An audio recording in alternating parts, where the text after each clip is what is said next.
Most people today are staring at the silver chart, watching big green candles and thinking that's the whole story. But take a closer look. While silver grabs the headlines, gold has been quietly marching higher, again on the back of the US move into Venezuela and a 3-year wave of central bank gold buying. In this video, we're going to talk about why that steady rise in gold matters more than the fireworks in silver, and how governments and big banks are quietly stacking the same metal most people still ignore. When US forces went into Venezuela and captured Nicolas Maduro, markets did what they always do when geopolitical risk suddenly spikes. They ran to gold. Gold jumped sharply on safe haven demand, and it is now pressing back toward its recent record highs. Investors know that when a resource-rich country becomes a chessboard for great powers, especially one loaded with oil and massive in-ground gold potential, paper promises get a little less trustworthy and hard money gets a little more attractive. Here's the key idea almost nobody on mainstream TV explains: counterparty risk. When you hold a stock, a bond, even cash in a bank account, you are relying on someone else to keep their promise. A company has to stay solvent, a government has to pay its debts, a bank has to give you your money back. That someone else is the counterparty. If they fail, your asset can be frozen, defaulted on, or just inflated away. Gold held in your own custody has no counterparty. It does not depend on a CEO, a government, or a payment system. When countries fight over oil fields in Venezuela, seize assets, or freeze reserves, it is a reminder that what sits in another country's banking system can disappear with a signature. The one thing that cannot be frozen with a keystroke is physical metal that you already own.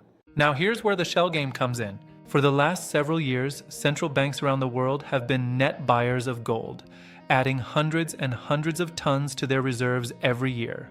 They kept buying even as prices made new highs, which tells you they are not trying to trade gold.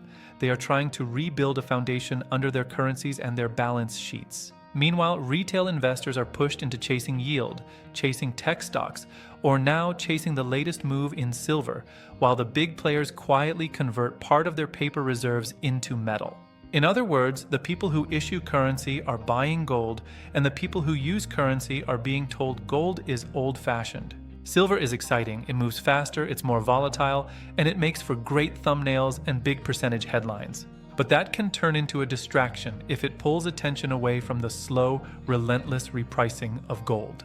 Here's how to look at it. Silver shows the mood swings, fear, greed, speculation.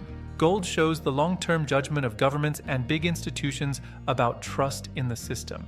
The Venezuela story fits this perfectly. Politicians talk about oil and rebuilding another country's energy industry. Markets cheer or panic for a few days. Silver rips higher. And in the background, the same institutions that froze Russian reserves and sanctioned banks continue to exchange some of their paper assets for unsanctionable gold. So what do you do with all this if you're just trying to protect your savings? First, understand the game. When you see gold quietly making new highs on every new crisis, from wars to banking scares to Venezuela, you're watching the price of trust go up. Second, separate entertainment from strategy. Silver videos, crypto drama, meme stocks, those are fun to watch. But the asset central banks are actually hoarding is boring old gold. That doesn't mean ignore silver. It means recognize that gold is the base layer of the system, the thing countries reach for when they are worried about other countries' promises. For individuals, owning some of that same base layer in your own custody is how you step out of the shell game and stop being the one holding only paper. If you want more short, no-nonsense updates tying headlines like Venezuela back to what really matters for your physical gold and silver stack, hit subscribe and drop a comment.